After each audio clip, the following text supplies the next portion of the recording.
Hello and welcome to Speaking with Sonnet. Again, we have the lovely Miss Morris. Hi. Today we are going to be looking at Siobhan, so the character of Siobhan from A Curious Incident of the Dog in the Nighttime. So we've always got to remember, especially with Curious, which is when a lot of the students seem to do this, none of the characters are real, all right? They're all created.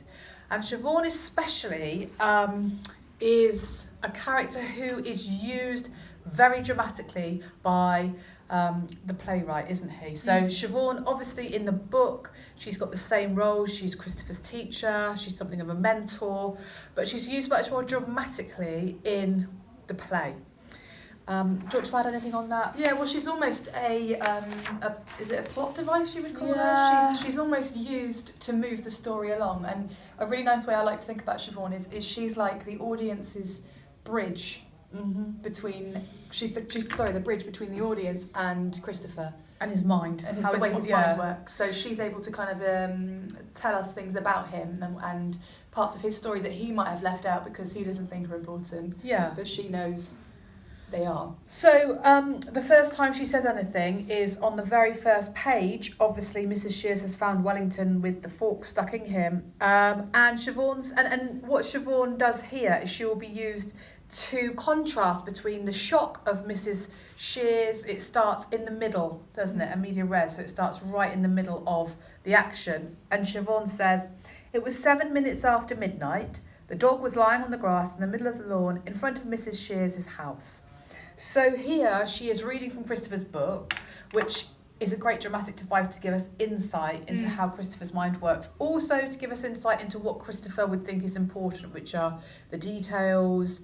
There's no emotion at all, isn't it? So It's also very meta because we are listening to a character reading a play which is written over the course of this particular play. So it's all very meta, and sometimes it can be difficult to get your head around it. But actually, once you do, you realise it's kind of been used, for that reason. But also, I think it's used for comedy because, like you said, a moment before, and I won't read out the expletive.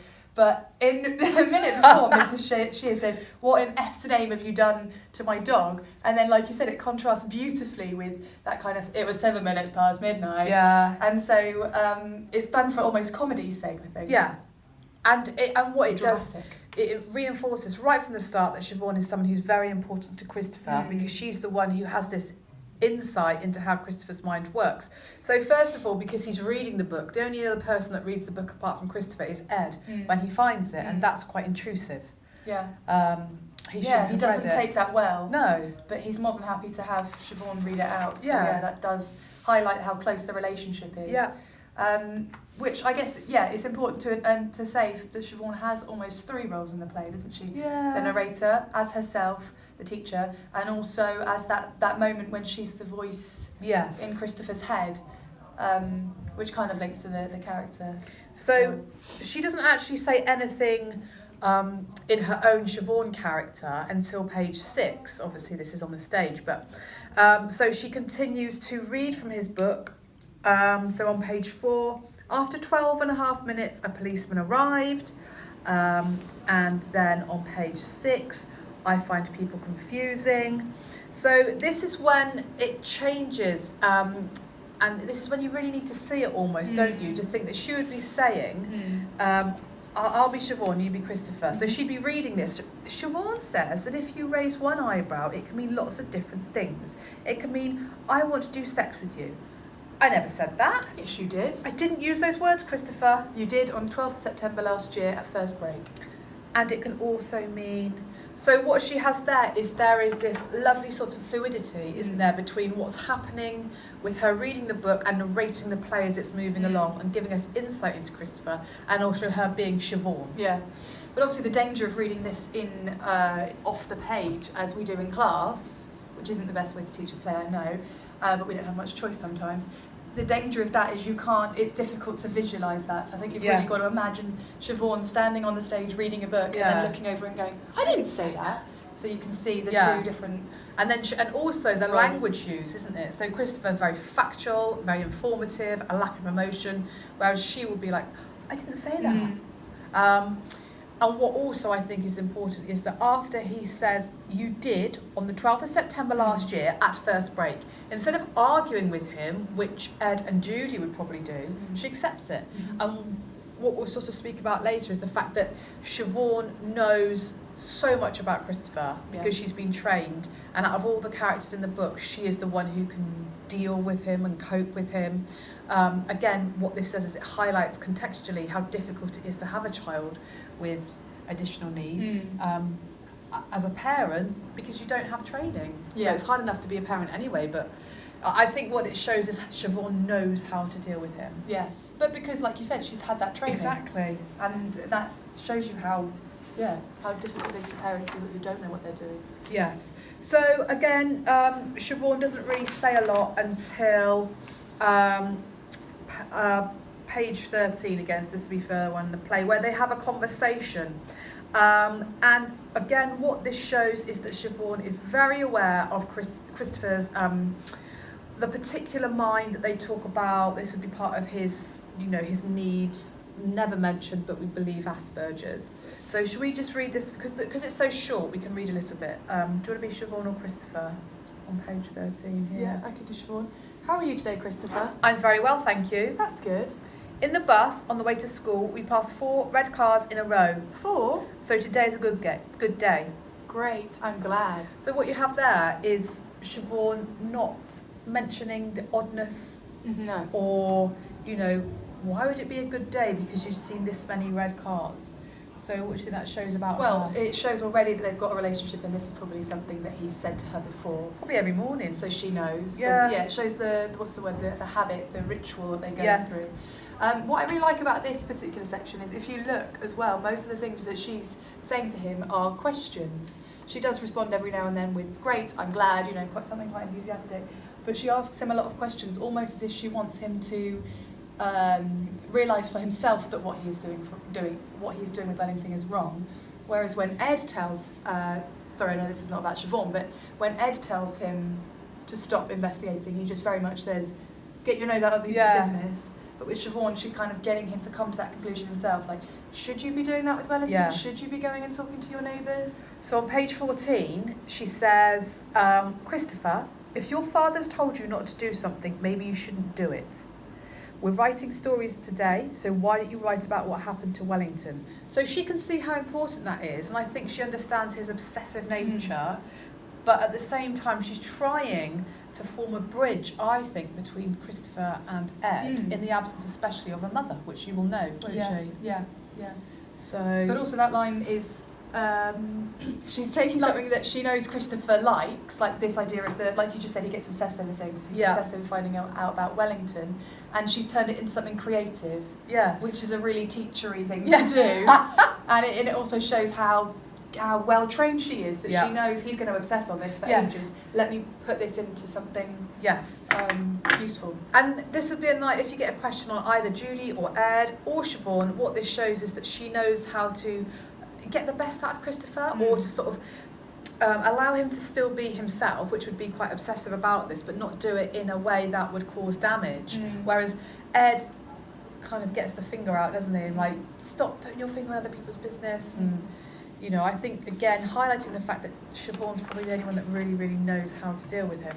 Yeah, which again is a really important plot point when we talk about Stephen's writing this play to raise awareness, or was it Mark Haddon before him who wrote the book to raise awareness, whatever. It's really important that you see how somebody like Siobhan has to work so hard to look after somebody like Christopher. And also we'll talk about the ending, obviously, at the end of this, but she also is trying to teach Christopher about the way the world works in a kind of compassionate way, because he might not understand it. So when she's talking about finishing the book, should we just do this bit here? This is on page 26. Do you want to be Christopher or Siobhan? Yeah, you do Christopher again. Okay. It doesn't have a proper ending. I never found out who killed Wellington, so the murderer is still at large. Not all murders are solved, Christopher. Not all murder is a cause. I don't like the idea that he could be living somewhere nearby, and that I might meet him when I go out for a walk at night. I don't think that's going to happen, Christopher. Father said I was never to mention Mrs. Shears's name in our house again, and that he was an evil man, and maybe that meant he was the person who killed Wellington. Christopher, I think you should do what your father tells you to do. So again, very gently, she's reminding him of the way the world works, which he probably wouldn't understand because of the way that he looks at the world with this very particular mind. Yeah, because for him, you know, there's murderers go to prison. Yes. All murders are solved. That's how his mind would work. So Siobhan is very, like you said, very gently having to tell him, not all murders are solved, Christopher. Yeah, not all this is how the world works sometimes. Not everything can be neatly tied up. She does it so gently and so compassionately, doesn't she? Yeah. And I think that's really nice. Something else that I think is quite important about Siobhan is that she's very aware of the difficulties of parenting Christopher. So when Christopher comes in with a bruise on his face, Siobhan says, Christopher, this is on page 35, Christopher, why have you got a bruise on the side of your face? Christopher then says, Father was angry, he grabbed me, so I hit him, and then we had a fight. And she goes on and she says, Christopher, are you frightened of going home? Do you want to talk about it anymore? And Christopher says no, because grabbing is okay. So, you know, in a conventional school, if you had a child come to you and tell you about being hit or grabbed by the father, it would probably escalate into a safeguarding issue. But I'm not suggesting that she wouldn't be aware of the safeguarding issues of Christopher, but I think she's probably very aware of the difficulties. And like, when you have children with, you know, neuro non-typicality, they can become quite violent and aggressive, and that can lead to physical conflict between parents, can't it? Yeah, and I mean, she probably knows in this situation there's no point saying to him, oh my God, your father hit you, I've got to tell the safeguarding, I've got to call the police. She knows even if she does have to do those things, it's better to keep, her priority is keeping him calm at the moment and seeing how he actually feels about it. Yeah. And clearly Christopher isn't too worried about it. I think she's aware of the difficulties of parenting it, which is kind of interesting because it compares to Judy, who, even though she's going through it, still doesn't get the complexities as much, does she? But is that the point? Is it because Siobhan is not so in it? She can go home at the end of the day and she doesn't see Christopher, you know, in the morning and have to get him dressed. Absolutely. So she's able to take that step back and look at it more. You know, she's not clouded by love for Christopher. No. You know, I'm sure she loves him on some level, but not like a sort of mother's love. And I think that she has that distance. She can do what is what's needed, you know, without that.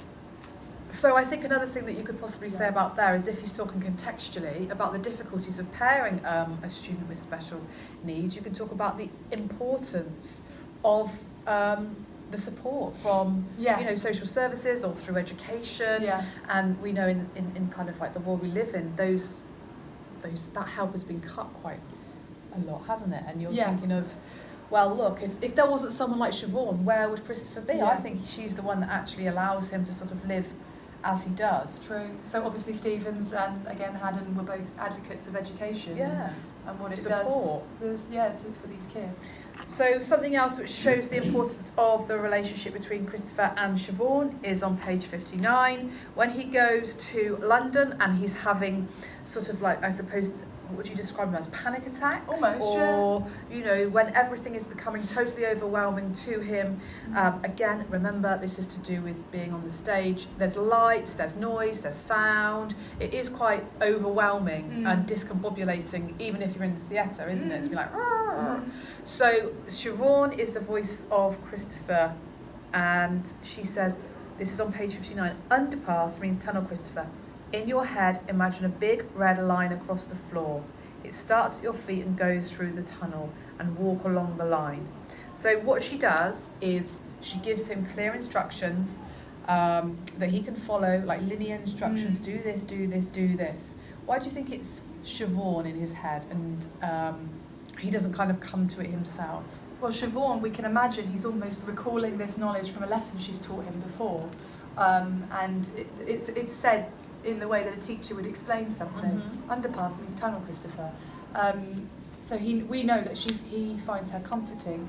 So it's her voice that's in his head. It's her voice that's his calming voice of reason. Yeah. And actually, this would go back to what I said before, and the fact that it's people in the education system who can be huge helps to children like this. And it's not just about education in the sort of the generic idea of here's your GCSEs. I think for someone like Christopher, it's more about life skills. Exactly. And this is where education has achieved its goal, isn't it, really? And the fact that he's able to navigate London with Christopher's... Yeah, something that we know for the character Christopher, who we meet early on in the play, when he hits a policeman, he's groaning on the floor. We know the thought of him travelling to London alone is a huge ask.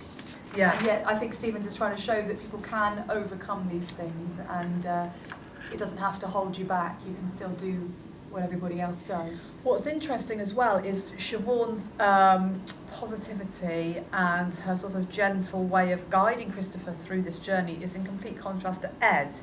When he comes into Christopher's head, because on page 68 he says, "Don't do this, Christopher.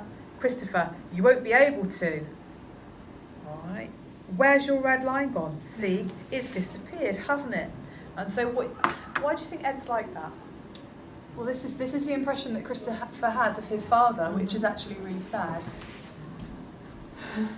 Because it's really sad, because this is how he sees his father, and someone who's quite manic in a way, a little bit out of control at times, ruled by his emotions, which is the opposite of Christopher. Patriarchal. I'm telling you not to do that. You know, you can't do it. But obviously the fact that he's still got that voice in his head, I think still shows that it's getting through to Christopher, and maybe that's because of the love that was there. Or maybe it's kind of like a devil and an angel situation. Siobhan's the angel on his shoulder, Ed's the devil. Do you think there's something conscience thing protective about Ed? That is almost Ed's main goal, isn't it? To protect Christopher. Like, in a way, you could say that was why he went over to Mrs. Shears in the first place, to start a relationship with her. To give him family, to replace Judy. And then, you know, because he's such an emotional character, he ends up killing Wellington. You do feel sorry for him, don't you? But, you know, in this case, Siobhan is the cool customer. She's level-headed. She's looking after Christopher's best needs. And again, showing that it's not always the parents who, like that they've always got his best interests at heart, but sometimes they don't know how best to deal with, even though he's their child. You know, where Siobhan has had the training and she's just much clearer. But like we said before, that's really because she doesn't live with him. And she does make it very clear when he asks to live with her. She says, "No, I'm not your mother." So she feels very fondly about him, doesn't definitely. She? But she sets that boundary, like you just said. "No, I'm not your mother." She's willing to set the boundaries there. But, you know, I think it shows you that the kids do need... And again, I think we should remember on this point that Stevens and Mark Haddon didn't want Christopher to be known as a boy with autism. They didn't want him to be an autistic boy. They wanted him to be a teenage boy who struggles with independence. Doesn't every teenager? A teenage boy who's a little bit rebellious, you know. Again, doesn't every teenager rebel in some way? It's just wanted him to be just a teenage boy who happens to struggle with different things, and this is how he lives his life. So, very quickly, she also comes to Christopher when he's in London, and he's having a panic attack or another sort of overwhelming sense, and he's outside, and Siobhan has this conversation with Christopher, and Christopher says, "I can't sleep," and Siobhan says on page 83, "It's because you're scared of Mr. Shears, you're being silly."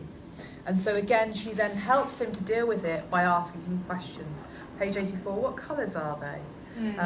Look at the things people have in their front garden." So she just knows how to calm him down, which is the complete opposite of Judy and Ed, isn't it?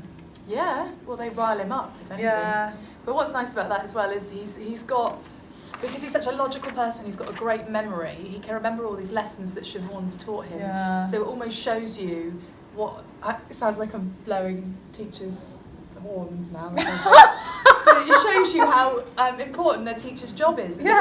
you know, the things you say, the way you say things to a child in the classroom. The impact you can have as a teacher. Yeah, it can really stay with them, and then he can hear her voice and imagine what she'd say in certain situations. So the fact that she's good at distracting him earlier on in the play when she said, oh, why don't we write a play? Yeah. Why don't we write a book? Yeah. And then here she's like, oh, why don't you say the colours of the car? She didn't say that. Christopher's brain said that. Yeah, kind of create Siobhan as a comfort. Exactly, that's how powerful her voice is for him. Yeah. And how clearly he hears her. So finally, we're just going to talk about the very last bit of the play, which I think is very important, even though Siobhan says nothing. So Christopher and Siobhan have this conversation. Christopher says, I wrote a book. Siobhan says, I know, I read it, we turned it into a play. And this is on page 99. Christopher then says, yes, does that mean I can do anything, do you think? Does that mean I can do anything, Siobhan? Does that mean I can do anything? The two look at each other for a while, lights black. Now, I always tell my students to look at this because I think the fact that she doesn't say anything is as important as if she did say something, because she knows she cannot lie to him. And I think I've had this conversation with people. I think this play ends quite sadly. I don't think there's no resolution to it, certainly. And I think Siobhan knows how difficult Christopher's life is going to be, and one of the main reasons is that she won't be in it. Yeah, I mean, yeah, we've got I suppose if we're talking about the play as a kind of arc or story arc, we've got the fact that he solved the death of Wellington. So in that sense, it's kind of like a murder mystery. He passed his A-levels, which meant a lot to him. He's reunited with his mother. So there is some kind of ending and some kind of journey there. But you're right, he's now living in some nasty little flat with his mum where he has to share the loo with strangers, and he regularly wets himself because he doesn't like using the same toilet as strangers. You know, his relationship with his father is still not great. Ed bought him a dog, but it still had to put a 5-minute timer on. It's still a bit rocky. And then finally, he's got all this confidence, and he's asking Siobhan for confirmation, for affirmation, and she can't even. No. I mean, is that to illustrate how terrible this world is, that actually no, someone like Christopher will never really be okay? Or I think, is it really that bleak? Because it can be interpreted in a positive way, in that Christopher finally has that self-confidence, and he's saying, does that mean I can do anything? You know, I know he's asking it as a question, but the fact that he's even asking that, I think, shows growth. I think, personally, because I have disability in my family, I know that adult provision for disability is poor. So I suppose in a way I can see the I don't know, I'm compassionate towards Christopher, maybe more so than other people who think, yeah, he could do all of this, whereas and other people who are in the audience who would have experience of that would maybe think it is kind of bleak. So in a way it's kind of political, the message that Stevens is spreading. You know, he's showing how important teachers are, how undervalued they are, and how undervalued people, or not undervalued, but how people with special needs are not looked after the way they should be. Especially because, like we said before, this is a play about family. Siobhan is probably the best family that Christopher has in terms of allowing him to cope with the world. I just But isn't it a lack of education as well? I mean, look at the policeman when he grabs Christopher. Like, if the policeman had training to look out for somebody who maybe doesn't know how to has those tendencies. Surely, you know, they would be able to spot. And I think that Stephen's making a statement about how people are not aware enough of people who are different. Let's not even call him autistic. You know, people who are different, who interact non-typical. Yeah, and that's not right. You know, it's a problem. It's a flaw in society. Trust me to make everything political. No, absolutely. Like, if you can write about that, then that's, you know, that would be part of the context. And as I said with my Miss Henry vlog, this is something that students don't often do. They write about all the characters as if they're real, and they're not real. They're used as, you know, dramatic devices, especially Siobhan, more so. But I think if we're talking about context, I think it's really telling and quite sad that Siobhan's the last person he speaks to, and she can't give an answer, because the reason I think this is the saddest point about it is the fact that you know how much Ed and Judy struggle with him, and what are they going to be able to give him if Siobhan and the support she gives and other people like her gives is taken away. Yeah, he talks about going to university, but can you imagine Christopher coping at university with no Siobhan to support him, and Judy and Ed have to work, so... But that's inequality, isn't it? That's not fair. I know. Anyway, that ends bleak. Another happy note to end on. So yeah, Siobhan. She's not real. She's used as a device, dramatic device. But I hope you've enjoyed this. This is Miss Morris. Hi. I am Miss Sonnet. As ever, the producer is Mr. Lavington. And yeah, I'll see you on the next one. Ciao, ciao.